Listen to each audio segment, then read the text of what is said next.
Hello my dear viewers, today I want to talk about something very interesting.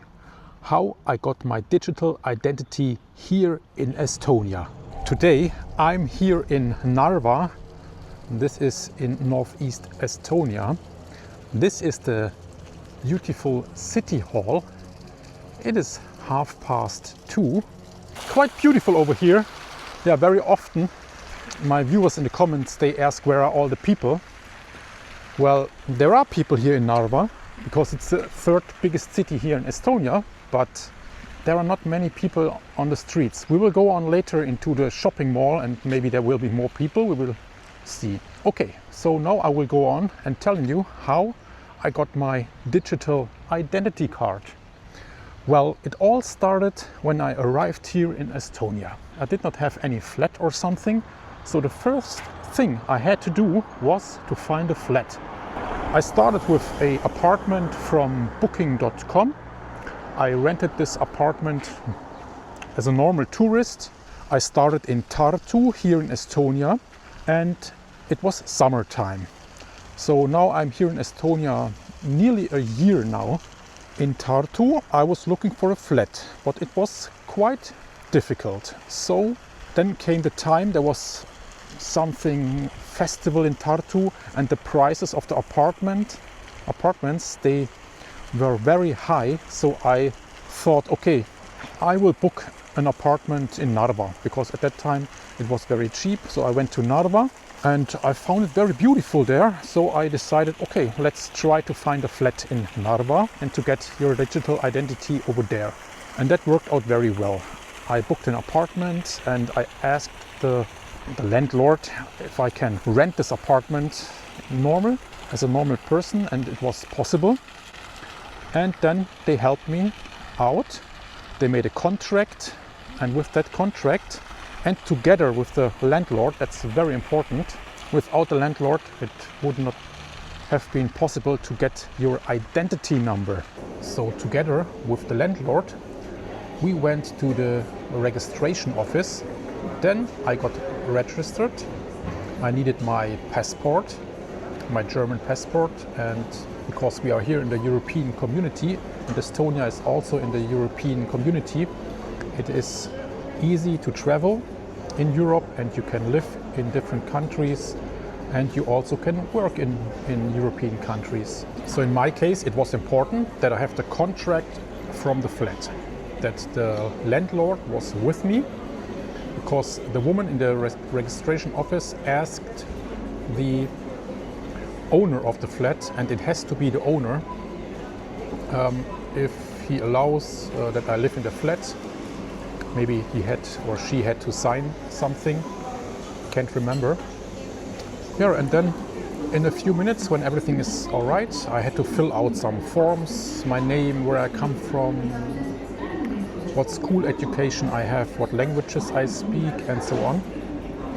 After that I received my EasyQ code, my identification number, and with that number we went straight away immediately to the police station, because there you need to registrate digitally.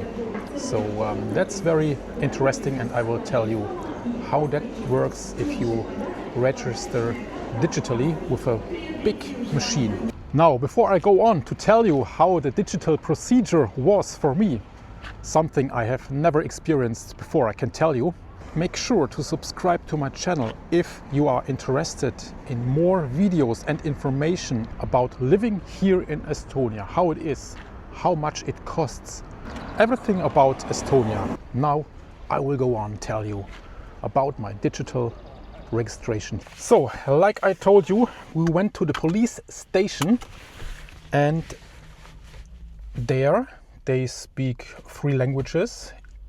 Estonian language, they speak a Russian language, and they speak English. I had to fill out also something, and then she said, yeah, please go to the registration.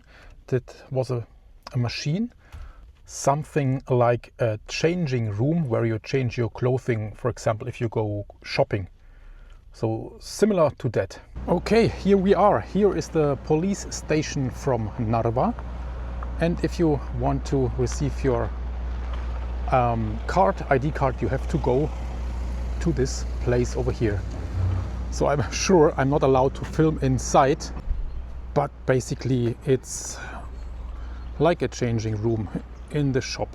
You go inside, close the curtain, and then there's a machine with a screen, and that machine tells you everything. It's written. I think there is also a voice, I'm not sure. So then you have to type in your identification number. Then the machine makes a biometric photo from you. After that, the machine takes your fingerprints. I think that's it. After you've done this procedure, you go back to the police officer, woman or man, and then she needs your email address, and then they tell you, they will write you an email if everything is okay. I think they will check the background of you. After, I think it was 7 days, a week or something, I received an email that I can pick up my identity card. I went back to the police station with my passport, and then I received my identity card. And yeah, to be honest, I was a little bit proud. I was very happy. I got goosebumps when I received this card, and I felt a bit more part of this country. And I knew that with this card I can do a lot of things here. I can live a normal life here. You can start a business, then you can open a bank account, you can buy a car, you can buy property, land, forest, whatever. My next steps then were, I bought a second-hand car. I can make a video about that, buying a car here in Estonia. Yeah, a mobile phone number I got really in the beginning also. And then I was looking for a cheaper flat because the apartment still was very expensive. So I was looking for a cheaper flat. Can tell you about this procedure, how it was, look, with searching here and how this turned out. So in one of my next videos, I will tell you what you can do with your digital identity card together with your smart ID. That's the key. Let me say it like that. That's an app on your smartphone, and together with this smart ID you can do a lot of things here digital, online. You can also sign contracts online over here, or you can buy a car online. You can change ownership from the car. You can do mostly or nearly everything by yourself. You don't need to go to an office or something once you have this ID card. Okay, my dear viewers, thank you for watching. If you have any questions, write them down in the comments, and I will see you soon in another video here from Estonia. Goodbye.